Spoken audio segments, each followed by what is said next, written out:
Welcome to Practical Dream Wisdom. I'm your host, Debra Arlyn.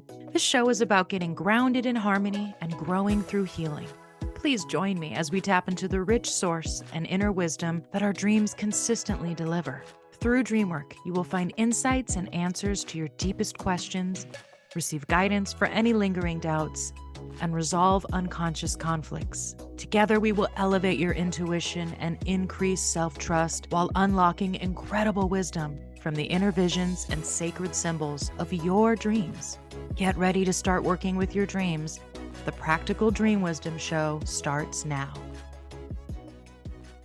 All right. Welcome, dreamers. Welcome to episode 2 of Practical Dream Wisdom. I am your host, Debra Arlyn, probably the biggest dreamer there ever was.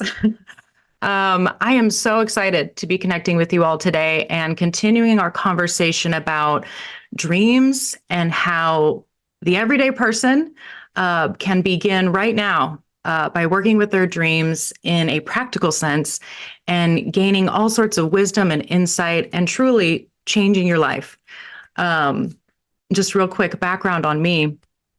I'm a professional life coach. I'm a dream and intuition expert, but I'm also a mother of 4. I've also had many different careers over my almost 40 years of life, lots of ups and downs. And I have found that nothing has equipped me with more confidence and clarity and self-understanding, as well as understanding of the world and people around me, other than dreams. And I'm talking about the whole spectrum of dreams, the dreams we have about who we are and what we want to do in life, but also the dreams we have every single night when we close our eyes and we go within and we enter into the rest cycle and the REM cycle, and we experience these incredible inner visions.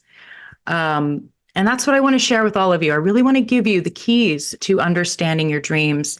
And today's episode is about using dreams to amplify our intuitive knowing. And what does that mean? Why do we want to amplify our intuitive knowing? Because we are all very much conditioned from the time we're born, conditioned into becoming the person that we are. Our personality, our habits are all unconsciously programmed in a sense. I have a very dear friend, and we talk quite a bit about, today, the program was running me. I wasn't running the program, so to speak, right? And that's okay. That happens. A lot of times we talk about our personal conditioning in kind of a negative sense, like, my conditioning. But actually, our conditioning is what has gotten us to this point, right? It's kept us alive. It's helped us form a sense of identity and our personality. It's helped us rise in our workplaces or create relationships. So our conditioning isn't bad in itself, but it is limiting, right? It is a program, and it does put us into certain patterns. And so intuition is the ability to make choices and design our life outside of that program, outside of that paradigm, right? And intuition, I like to describe it as the space of awareness beyond our coping mechanisms, or the space of awareness beyond our survival mechanisms. And sometimes I find that there is some pushback. People don't like to think of themselves as being run by an unconscious program, or they don't see the patterns in their lives. But if you go anywhere on the internet and take a personality test, right, it's going to ask you questions. You're going to answer those questions. One of my favorite personality mechanisms is the Enneagram. Right. And so I've taken many Enneagram tests, and it always brings me back to, I'm an Enneagram 2 and 3. I'm the giver and I'm the performer. Right. And the reason my personality is manifested that way is due to all the unconscious motivations and beliefs and parts inside of me that I'm not consciously aware of. Right. Trying to help me make my way through the world. So it's okay to acknowledge that we have patterns, that our personality is the result of those patterns. But if we want to make more conscious choices in our life, we have to be willing to tap into intuition. And intuition is not this crazy woo-woo thing that sometimes it's portrayed to be. Actually, it's a very innate part of who we are. We are designed with an innate intuition system. And our dreams and how we dream is actually a big part of that intuition system. And I want to show you a visual here, and this is the classic iceberg visual. But I want to explore this a little bit together, because if we really want to understand how dreams can help us amplify our intuition, we need to understand where dreams fall on the spectrum of our awareness. So here's the classic iceberg, right? At the above the water, we see the top of the iceberg, and that's our conscious awareness, right? So that's what we can be aware of in our waking hours of life. And then you'll see that dreams are right there where the water hits the iceberg, right? So dreams are often described as the portal or the bridge between the conscious and the unconscious, right? So when we go to sleep at night, our conscious awareness is dialed down. We're looking inward. We're not aware necessarily of our surroundings or our circumstances or even our thoughts. Something else is going on. And what's happening here is that when we dream, we are connecting with our unconscious mind. And there are many layers to the unconscious. We have our personal unconscious, which is really our memories. It's all about kind of our identity. And then a layer deeper than that is the collective unconscious, right? Which is how we are all interconnected. So it's kind of like the universal psyche of all that we all can experience. And then below that, we have what I like to call the universal mind. And some people refer to the universal mind as source, God, the matrix, whatever you want to call it. But the universal mind is the intelligence that is running in you. It's running in nature. It's running in all things. It is the highest level of consciousness, but it is a part of us. We are connected to that. So when we are dreaming, we are actually opening up this portal to our own intelligence. But it feels weird, right? Because dreams speak in a different language, and sometimes they feel chaotic. And so we wake back up and we come back to the conscious awareness, and we don't even think about it most of the time. But when we are dreaming, we are activating a part of our intuition system, and we're getting information, and we're having an actual dialogue with the unconscious aspects of our own psyche. And, of course, when I see the iceberg, I can't help but think of the Titanic, right? We're all the Titanic. We're all cruising in the ocean of life. And we might see the top part of an iceberg and steer away, but it is actually the bottom part of the iceberg that poked all those holes in the Titanic and caused the massive disaster that there was. And we all experience that in one way or another, right? The things that we are not consciously aware of actually impact and inform our life a lot more than what we are consciously aware of. And Carl Jung famously said, "Until you make the unconscious conscious, it will direct your life, but you will call it fate." And I want you to think about that, because I spent about 35 years of my life thinking that everything that was happening to me was fate, that I was some sort of victim of some sort of cruel joke going on in the world, right? Didn't matter what I did, how much I learned, what I knew, different things that I tried. I ended up getting a lot of the same disappointing results. And it wasn't until I understood that the unconscious aspect of my own psyche was the key to breaking out of these patterns and breaking out of the box, and ultimately breaking out of my own attachment to being a victim and empowering myself with more conscious choices. So I want to share 2 dream examples with you, and then we will take a break and bring on an amazing guest that we have today that I'm so excited to talk with. But because this is the practical dream wisdom show, I don't want to focus so much always on the theory, and I want to give you some real dreams to consider and think about. So the first dream is actually a dream I had, and I want to share that I actually mentioned this in my free ebook. Um, the modes of transportation that happen in dreams are actually a great way to start breaking down our dreams and their meaning. So if you haven't had a chance yet, I would love for you to go to debraarlyn.com and download my free dream ebook. And you can read it and follow along as I talk about this dream, and also start working with your own dreams tonight. Because you will be amazed at the intuitive guidance that comes to you in your dreams. And one of the book is called 7 Ways to Unlock Practical Dream Wisdom.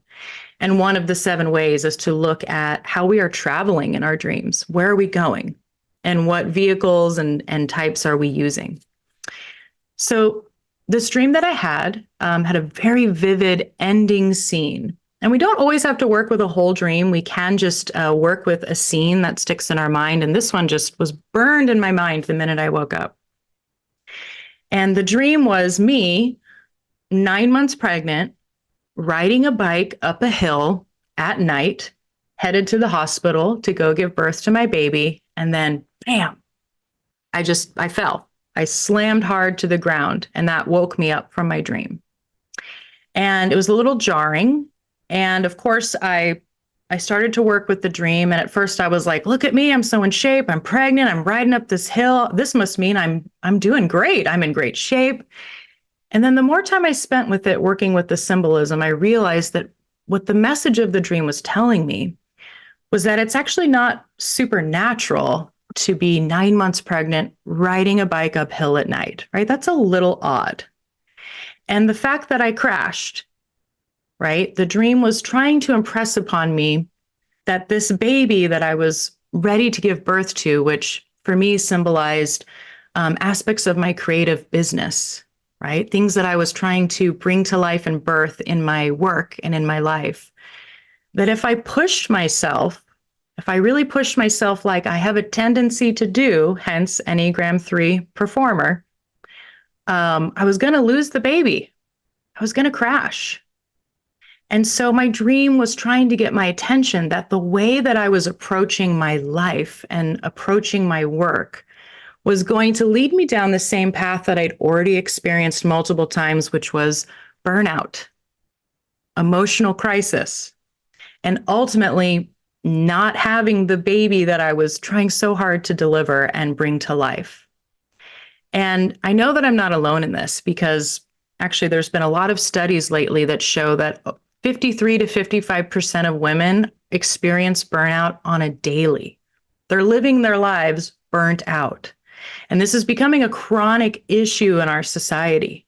We're overworking, we're overhustling, we're fixating in our minds, and we're really attached to outcomes and productivity. And I was shocked when I started diving really deep into my dreams during a period of really intense burnout for myself. The messaging was all about rest, taking it slower, being kind to myself. It wasn't about, hey, go ride a bike up a mountain at night, 9 months pregnant, right? Because that's not ultimately what was in my best interest. So this is a great example of how when you start to lean into the intuitive guidance of your dreams, of course, you are working with metaphors and symbolism. But when you really sit with it, you start to see that your dreams really care about you, and that the unconscious aspect of your psyche is trying to steer you in a new direction. It's trying to help you break out of those conditioned coping mechanisms, right? Because the way we approach our life when we're not fully aware is mostly through coping. And we find what kind of works for us. And for me, the best coping that I could do was being a giver and caring so much and having this big heart. And then also just performing and performing and performing and being a high achiever. And those things worked for a long time until they didn't. And that's why I'm so passionate about our connecting people with their dreams and their intuition. Because if I had completely ignored that dream, I probably would have repeated the same cycle. So I want to take a quick break, and we're going to come back and we're going to bring on our wonderful guest, Angela, and we're going to dive more into dreams and intuition. So hang tight. We will be right back.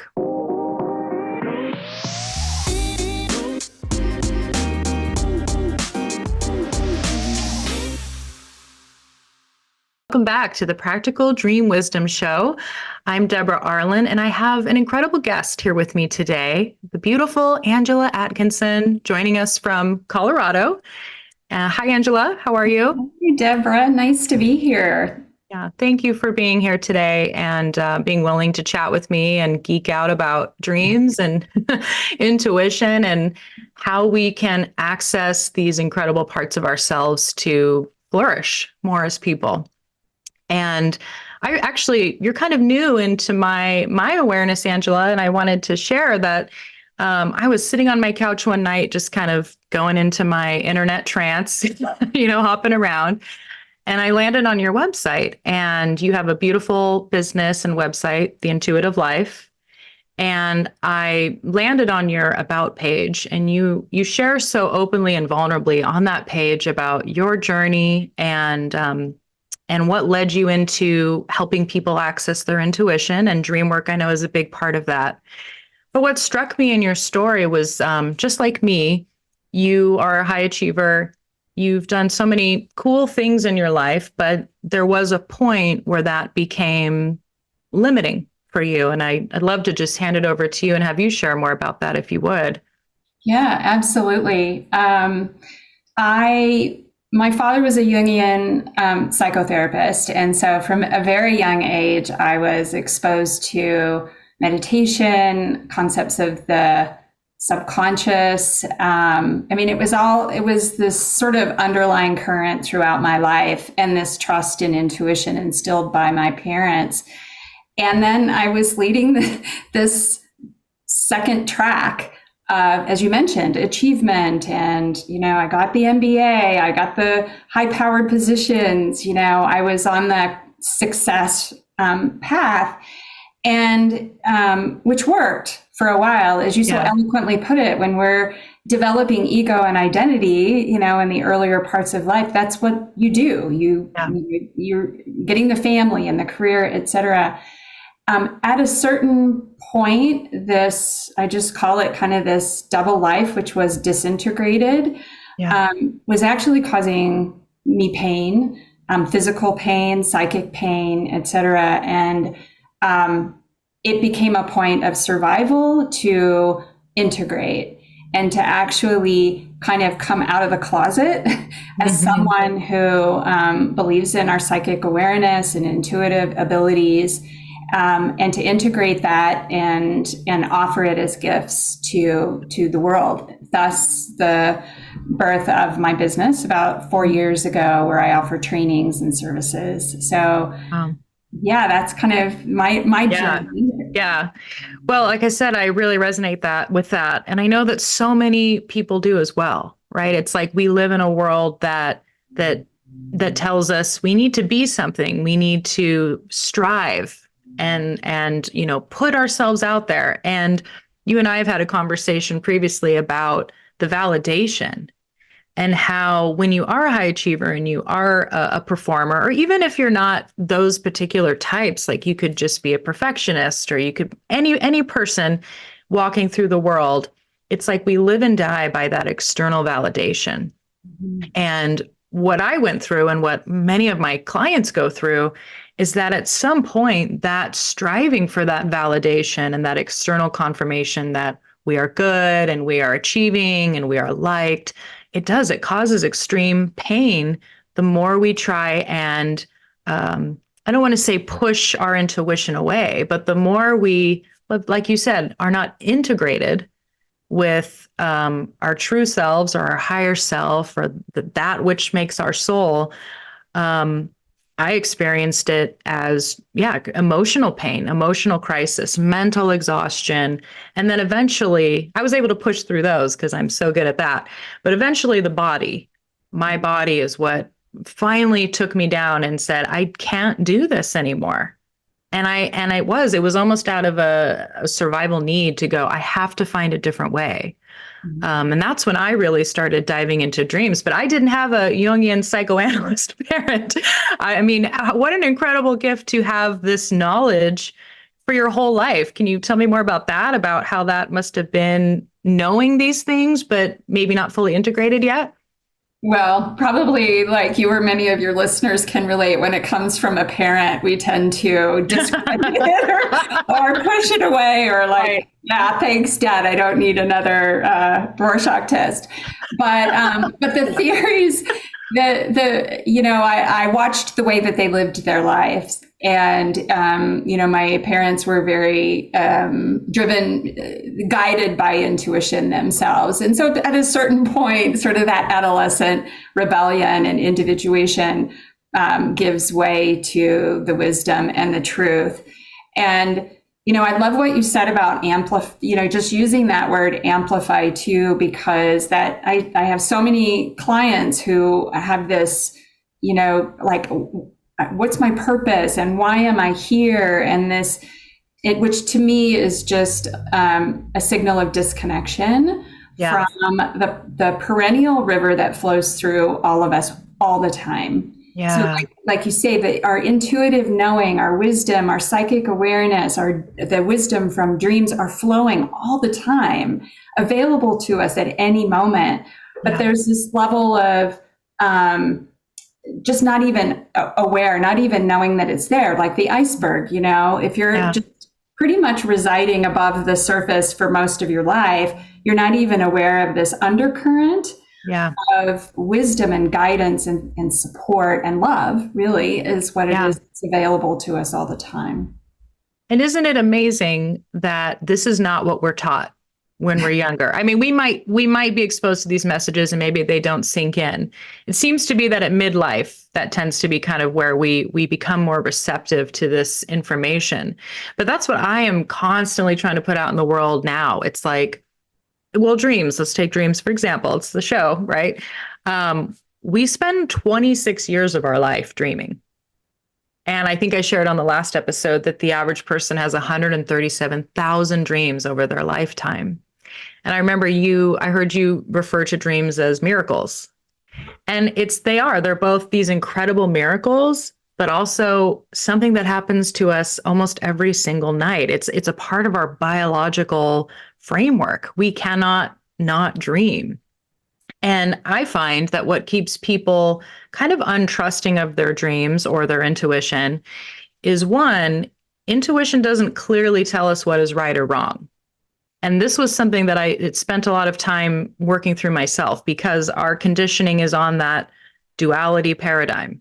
This is right, this is wrong. This makes me good, this makes me bad. I should do this, I should not do that.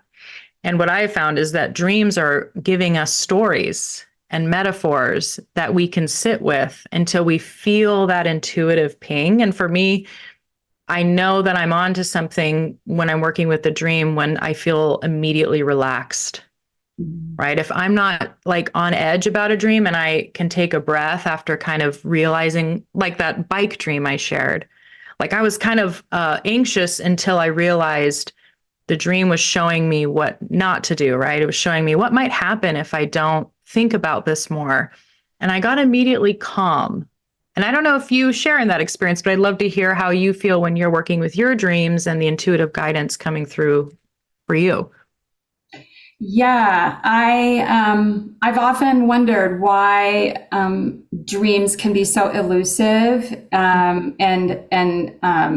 just the language of dreams, and the way that I interpret it now is that dreams don't speak to us in a rational, logical language. Yes. So they'll often be very absurd, with riding your bicycle uphill while you're pregnant, or, swimming across a highway or something, it's like, it uses the language of metaphor and poetry, mythopoetic language, in order to bypass the part of our brain that wants to figure it out, wants to make sense of it. Because dreams operate at a soul level, meaning that the agenda for a dream is your spiritual growth and evolution. Always benevolent, even nightmares. It's for us to look at our shadow, which is why some people might not want to take a look at dreams. It's like, what does this represent about ourselves? But in the end, again, it's grounded in unconditional love. Yeah. for us to grow. It can also be very frustrating because we'll work a dream and it's like, I don't get it. I don't get it. I don't get it. What does this mean? And to me, those are the richest dreams because that's the soul speaking. It's not about you aggressively taking action and trying to figure it out. You aren't the agent Yeah. in dream work. Dreams are the agent of you. And that posture of humility and surrender, it's kind of what you referenced in the introduction, is necessary to all intuitive life because it's not about figuring it out and making it work. That's the landscape of ego. Yeah. And it's not that that's bad. It's necessary, as you say, for us to survive and cope. But there is another world. And so it's like living in half of a world. And that to me is the miracle of dreams and all intuitive modalities is that we have this world. So when clients say there's got to be more, I'm like, yeah, there is more. So much and more. you already have it. Yes. And isn't that incredible? I spent so much of my life seeking outside of myself. Like you said, trying to figure this out, trying to perform my way into whatever it is I was wanting. And it was such a wild experience to realize actually all the answers are coming from within. And I need to stop looking out and I need to look in at my own mind, my dreams, these inner visions that dance in my mind's eye during the day. Like, what is that about? And that's why I feel like dream work can be so empowering. First of all, it's free. Like dreams come and they're free, right? We don't have to go like join a course or whatever. I mean, we can always hire wonderful coaches like Angela or myself to help us in this process, but we're going to dream no matter what. They're free. And like you said, they're coming in service of our health and wholeness, and they hold the key. And there's never one meaning to a dream, I have found as well. Like symbolism and metaphors have multiple layers of meanings. And I sometimes remember dreams from years ago that suddenly hold a whole nother layer of depth and meaning for me at this point in my journey. It's like dreams are eternal in some sense. They are forever these visions of wisdom and intuitive guidance, which is why it's so important to start a dream journal. And I'm curious kind of what are your dream practices, Angela? Like how are you working with your dreams on a day-to-day basis or weekly basis? Well, I certainly track my dreams, and I often get from students and clients, I don't remember my dreams. And so you I'm sure have tips. I have tips for remembering your dreams. Yeah. And there's the misconception that if I only have a snippet of a dream, it's not worth recording. No. Right. I record every dream every night. I work dreams in the morning. I do go back to them and I look for themes. I try to hold the whole process for, pretty lightly, knowing that a dream will recur when I need it. And so my practice it's with meditation. It accompanies that. Sometimes I'll use a divination tool like tarot or rune stones or something like that to add some additional information. But I want to say one thing about the layers to the dream, because I think that's where we lose so many people, is that they'll have a dream, they remember it, it's potent, it's really rich, and it mimics like the day that they had at work. But yes, the day. And so they say, oh, well, this dream is just about to help me figure out what's going on at work. Yes. And so dreams always have like that literal layer. So you scrape off the literal layer and, glean it. But that aha moment or that sense of peace or that sense of how you described it, like just this sense of relaxation, there'll be a ping whenever you've gone just a little bit deeper, and that tells you that you're actually operating at a soul level. And so you can work dreams multiple times throughout your life, and they can come back, and they'll come back for a purpose because they're there to serve where you are in that moment in your life. Yeah, beautifully said. And I don't know if you do this, but every once in a while, I'll go back in my dream journal and read, and I'm just amazed. I'm amazed at the incredible stories and guidance and symbolism that is accumulating over my lifetime. And a dream will stand out to me sometimes from a long time ago. I want to share this dream because it's Taylor Swift shows up in my dreams a lot. And I know she's like everywhere now. And she literally is everywhere. She's even showing up in my dreams. But I was going back through my dream journal and I saw that a long time ago, I had had a dream where I was standing on the beach at night and I was in a shack or a stage that had been burnt down, and I was behind Taylor Swift and she was bowing to the audience. And at that time, that dream really frustrated me. I wasn't quite sure what it was about. I think I was trying to get an answer out of my dream. I realize now.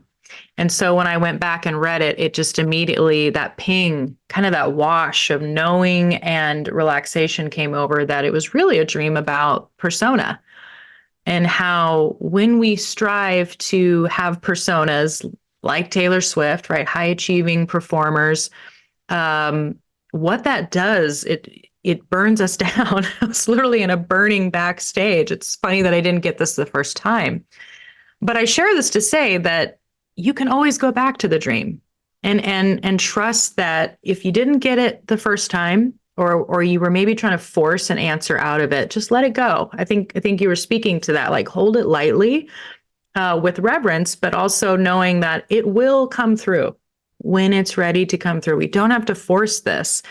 And I think the intention is the most important part, right? Like the intention of I'm going to trust my dreams. I'm going to trust my own sense of when something feels intuitively right to me, or, good to me, or growing to me.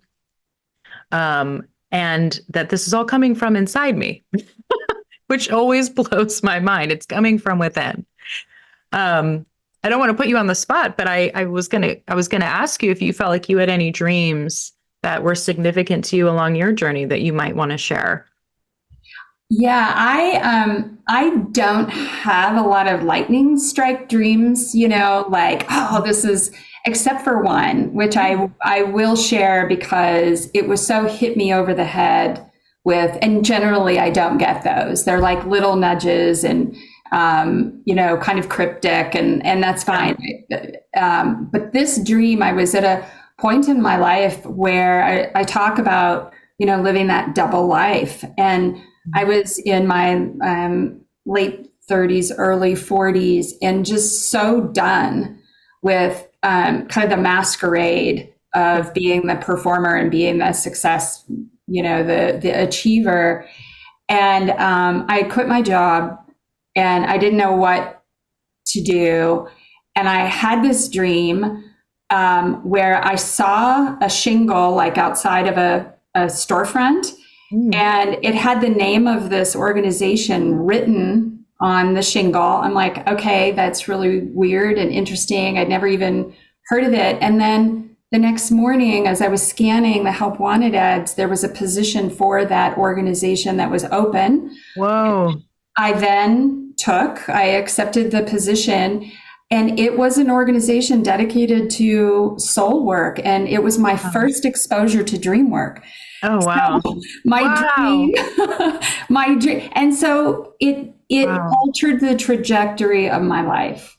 Yes. And so I've had clients have dreams about health issues that were really like literal. So, but setting up the expectation that you'll have these lightning strike epiphanies of dreams is, can be, they'll happen if you need them. Yeah. Yes. If something is like dying inside, either literally or figuratively or psychically, you can trust that your dreams are going to give you the nudge or for me, the push. Yeah. But you set the intention and you say, I want to know. Yeah. More. And that's the reverence and honor that you pay dreams for their sacred nature. Beautifully said. And what an incredible example of a dream that literally does change the trajectory of our lives. And I'm curious, if you had not had that dream and you had seen that ad, do you think you would have gone for it? Or was the dream kind of a big part of, I'm going to go for this? I wouldn't. I doubt that I would have. I mean, I was paying attention to dreams, but not in a way that it took the Yeah. double whammy The of double dose. and then that, and then the ad, because there was a lot of things about the position that I would have dismissed, Right. but because Right. the dream said go, Yeah. I, kind of allayed my worries and fears, and it ended up being the best decision I made in my life.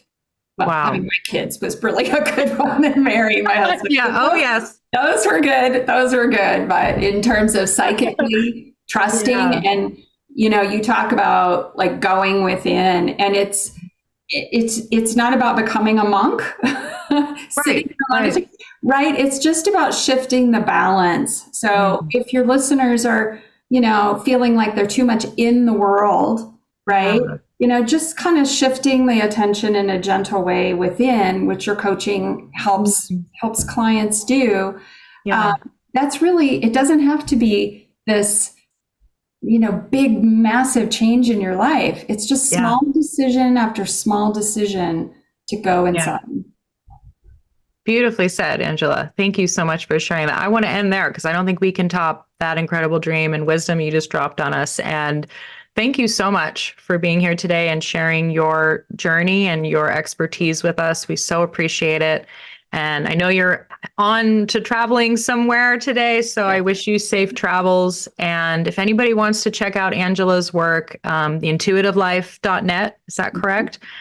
You have some incredible courses and are an incredible coach and facilitator. So thank you, Angela. And we'll be back after this break.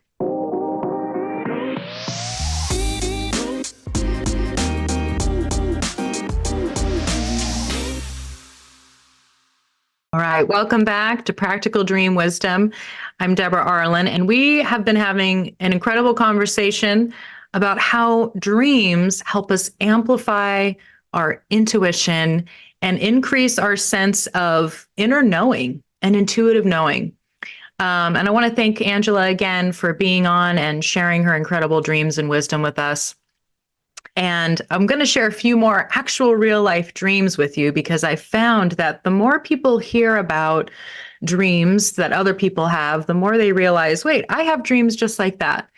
And I think that's another aspect of dreaming that maybe sometimes goes over people's heads, is that we all feel like our dreams are, somehow different or crazy or nonsensical.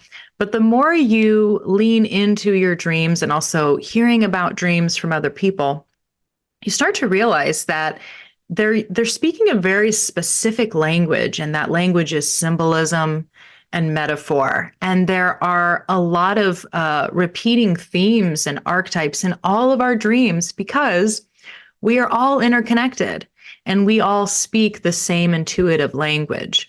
And Angela did such a great job of helping us discern between, our literal rational mind and what I like to call our conditioned mind speaks one type of language, right? Which is the language of reason and seeing things through the paradigm of duality, right? Good, bad, right, wrong, and communicating in that sense. But we also have an inherent connection to this intuitive language, which is the language of symbolism and metaphor and imagery. When you think about looking at a picture of something, we can look at a picture and have an intuitive sense of the story behind the picture, or perhaps what the character or the person in that picture is experiencing or feeling. There's no words, there's no description, there's just observation and engagement with a beautiful scene or imagery. And that's what our dreams are. There are these incredible images and stories that play out that if we really sit with them and break them down, not in a logical sense or trying to force anything, but just take it frame by frame, much like a movie, we start to realize like this is very important. And there's something very grounding and calming about getting out of my conditioned, logical, literal brain and getting into my intuitive, creative, symbolic brain and all the inherent wisdom that's coming to me from that aspect of myself. So I'm going to share a dream now that is actually a client of mine had. And this is one of my favorite dreams ever. I was blown away. So this client shared this dream where he was in a park and he was supposed to throw a boomerang for some reason at this park. And every time he went to go throw the boomerang, it was like hot dog links or balloon animals. And it was really clumsy and it was difficult for him to throw the boomerang and demonstrate to these people how a boomerang works. And then an actor, a famous actor, appeared in the dream and told him, "You just got to throw it and let the wind do the rest." And when we were working through that dream, that message was an intuitive message from his own inner psyche about not being attached and not being so fixated on what isn't working and what's not going right. And he even said it sparked in him this self-awareness around, I tend to focus on what I don't have. Or if I don't have the right tools, like how can I do something if I don't have the right tools? And then kind of succumb to this inner turmoil and frustration about not having what he needed to be able to do a good job. And so again, that intuitive message that came through this famous actor in a dream, you just got to throw it and let the wind do the rest, is a beautiful message about don't fixate on what you don't have or what isn't right or what tools are missing. Have faith. Trust the process. Do your best. Just throw it. Put it out there. And let the wind do the rest is such a metaphorical, poem about let spirit do the rest. Or if you prefer the term God or universe, let a consciousness that is more elevated than your own take what you are putting out and do some of the work for you. You don't have to control everything. And these are incredibly classic, timeless bits of wisdom that, again, are channeling through our own dreams at night. And now imagine if he hadn't paid attention to his dream. Imagine if he hadn't worked on it or recorded it or even self-reflected about it. There's a pattern there, right? Like he himself acknowledged that his pattern was getting frustrated by not having the right tools or not thinking he was doing something right. And that's what I'm talking about. Like our conscious awareness and our personalities and our habits and our choices are on a program. And it's a program that's been running a long time.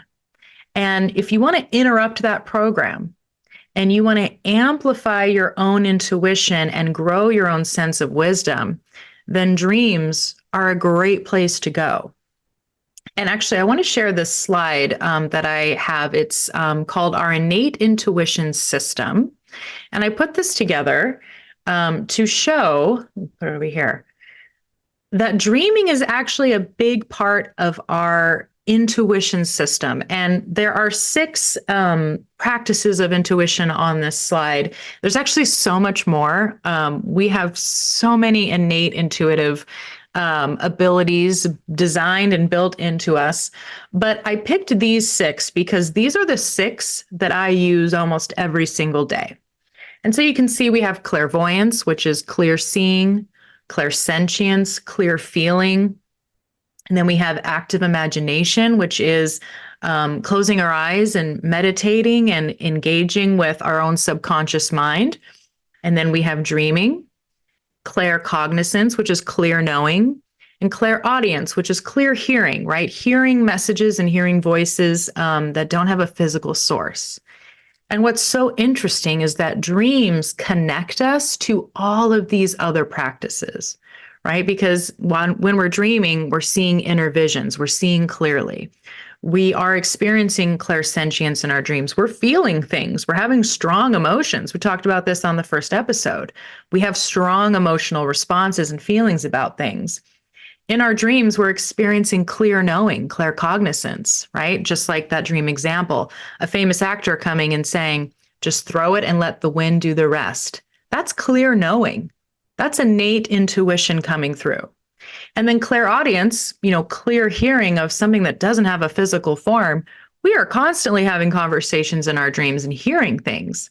So dreaming is a part of the intuition system, but it's also the intuitive practice that connects us to all these other parts of us that we don't even realize we have during our daily lives and during the daily grind. So when you think about your dreams, and I want to give you guys some practical tips as well, as Angela gave us some great tips. But think about exploring your dreams as a means of increasing your own sense of intuition. Because if we abandon our intuition, we will run the program, we will hit the same barriers and blocks. It'll look different, it'll feature different people and different circumstances. But eventually, if we're self-aware enough, we will realize, I think I've done this before. I think I've tried this before. I think I've approached my life and my work in the same way. And every time there's something about it that doesn't quite work for me. And I was talking about burnout earlier. I'm very, very worried about the escalation of stress and burnout, especially on empathic, creative people in our current paradigm. And if you start working with your dreams, another benefit is you will start prioritizing your sleep and your rest, right? So here's some tips. And these tips are also included in my free ebook. Just have to mention again, I really want you guys to go download this book and start working with your dreams right away. It's called 7 Ways to Unlock Practical Dream Wisdom. It includes, I put so much information in there, and I really would love for people to download the book, start working with it, and then let me know, like, do you have any questions? Is it working for you? Or share some dreams. I would love to hear it. But here's some practical dream tips to help you start diving into your dreams and amplifying your own intuition. One is schedule your sleep, right? Decide beforehand what time you're going to bed, whether that's 9:30, 10, 10:30, 11. Decide when you're going to go to bed. And then when you're laying in bed and you're about to go to sleep, ask yourself a question, or ask your dreams a question, or just get really honest about what's on your heart, what's on your mind. The dream I shared earlier about me riding a bike fully pregnant at night, I had actually been working with my dreams about my business. I was asking it questions to help me understand how to bring my business to life, how to birth this new business. And that was the answer it gave me. But that's what was on my heart and my mind. And there's no right or wrong. So whatever is truly on your heart, just share openly with your dreams, or ask them a question. Or as Angela said, just share with your dreams that you want to know. You want to know more. You want help. You want guidance. And then when you wake up, if you have a pen and some paper next to your bed, just write the dream out in the present tense. For instance, I am riding a bike up a hill at night. I am 9 months pregnant, and I'm on my way to the hospital to birth this baby, and suddenly I crash, right? So you want to write it in the present tense as if it's happening now. And then you can meditate with it. You can sit with it. But I find just playing the picture of the dream scene in your mind is a great way to start. As you're driving to work, as you're at work, on your lunch break, just play the scene in your mind over and over until you start to notice what's standing out to you. Like for me, it was like, wait, why am I 9 months pregnant riding a bike up a mountain? That doesn't make sense, right? And just start to follow your own intuition. And this is how we strengthen these muscles. That we don't go into this being good at this. We get good at this by leaning in and trusting the process, not forcing anything, and not looking to our dreams to confirm our already existing biases and beliefs, but being willing and being humble and understanding that the dream, even though it might be telling us something that goes against our own conditioning, our own impulses, our own instincts, or even our own personality, right? For a high achiever, it's difficult to hear that the best thing we can do is take a break. But our own intuition coming to us through dreams is going to give us exactly what we need for our highest health and wholeness. And then we can carry that through our everyday life, trusting ourselves, trusting our intuition, and speaking and communicating, not always through the rational, conditioned mind, but through the beautiful, symbolic, poetic, creative aspect of our psyche. All right, so start working with your dreams tonight. amplify your own intuition.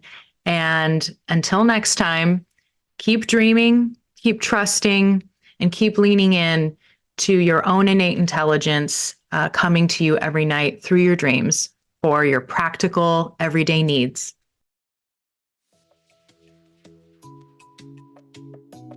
Hi, I'm Debra Arlyn, the host of Practical Dream Wisdom, and be sure to tune in every second and fourth Wednesday at 8 a.m. Pacific, 11 a.m. Eastern on Transformation Talk Radio, where we have been unraveling the magic of dreams in a practical, enjoyable, and accessible way.